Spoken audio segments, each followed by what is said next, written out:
Welcome to my third installment of the AP Art History Asia Review.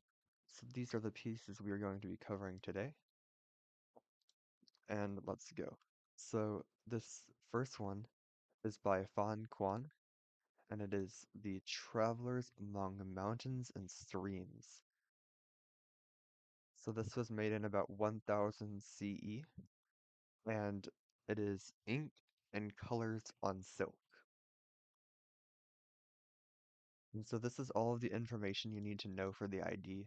And normally you would also have a kind of location, but it doesn't have a location. And for it being in 1000 CE, you can kind of generally get the location, but not the artist, because there's very few artists that we know during this time. But for some reason we know the artists, and I'm not entirely sure why.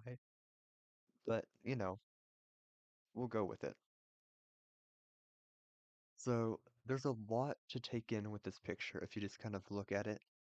And so right down here is the travelers that they talk about in the title. So I'll put a zoomed in picture here. Let it load. Way down here, there's some travelers. This is the travelers, and they're very, very small in comparison. This tree branch right here is this. It is very small in comparison to the thing. And so this kind of demonstrates Fan Quan's idea that humans are very small in comparison to the vastness of the universe. Like the rest of the universe, and in this painting being the big trees, the mountains, whatever else. And they're just a couple of pixels on my computer screen compared to the entire image. And so he's kind of just highlighting this idea that man is insignificant in the grand scheme of nature.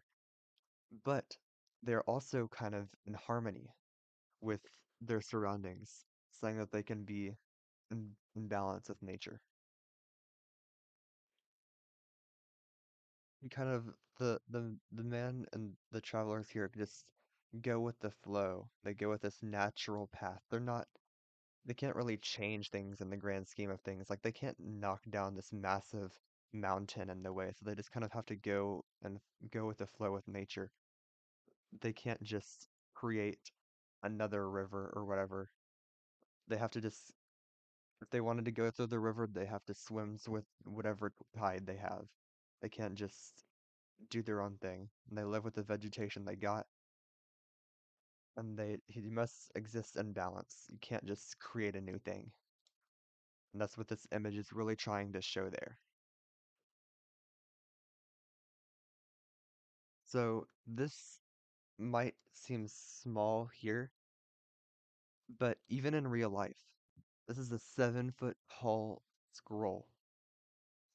And that probably wouldn't even be the size of a pinky. These travelers wouldn't even be the size of a pinky probably when it's scaled to 7 foot. Like this is tiny, tiny. And so it takes advantage of the scale, kind of demonstrate how monumental these big mountains are. So this was during the Neo-confusionism times. So this is during the Neo-Confucian times, which is kind of a mix of a bunch of cultures like Buddhism, Chinese principles, and Taoism. And so Taoism, they kind of believed in this idea of natural life, which is kind of what's really being shined here with the nature, with the trees and the mountains. And so many Taoists would flee to the mountains just to like get in nature. And they would look for truth in nature. And so that's what they're doing here. Just this is demonstrating the truth that humans are inconsequential. And so this is this big overarching picture just to demonstrate this idea in the Neo-Confucian society. So the content is just kind of what kind of things can we see? And I'll name a couple. We have the big mountains, the boulders, uh we have the donkeys, we have some trees, kind of have some fog here, which separates the big vastness of void from kind of the what we can see down on Earth. We have the little path, we have the dude driving donkeys, we have the waterfall, tons of things. So this is just kind of Chinese moral philosophy, is this Neo-confusionism again that I'm talking about. And now for the plum blossoms. So these are the red and white plum blossoms.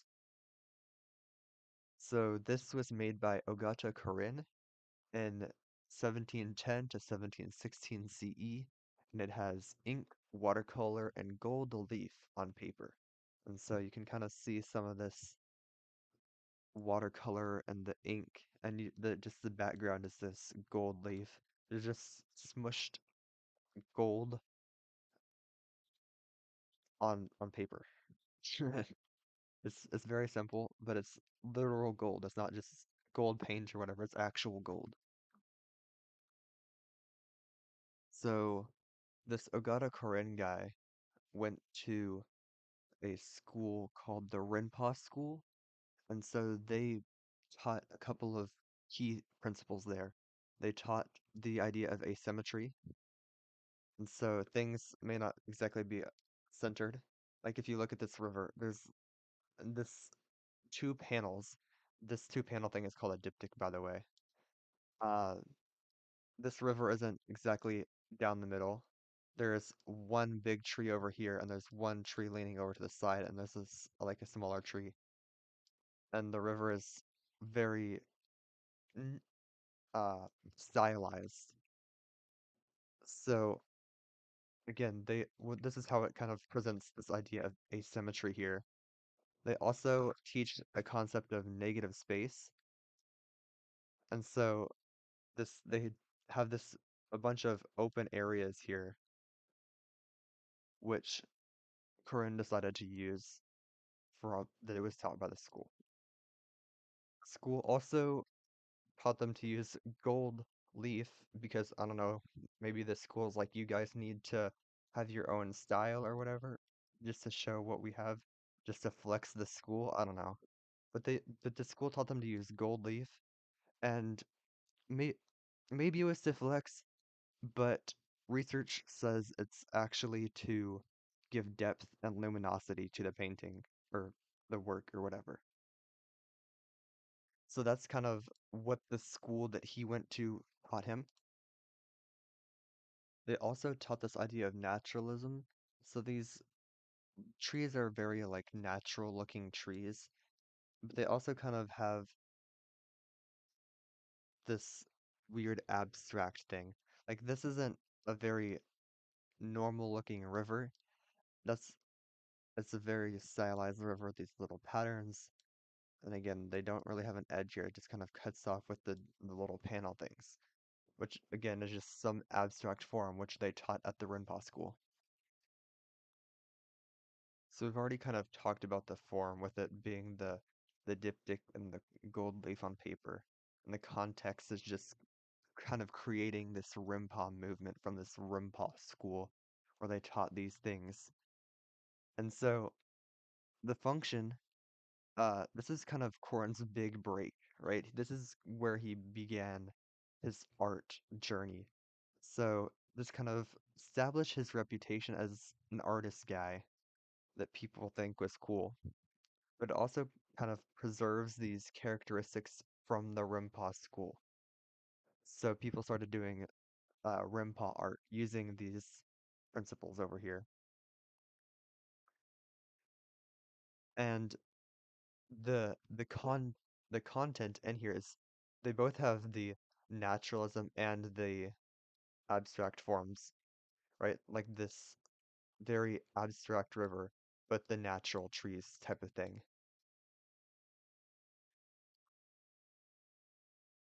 One thing to kind of just end it off, I really like how the artist kind of knew how trees grew because they don't just grow straight up.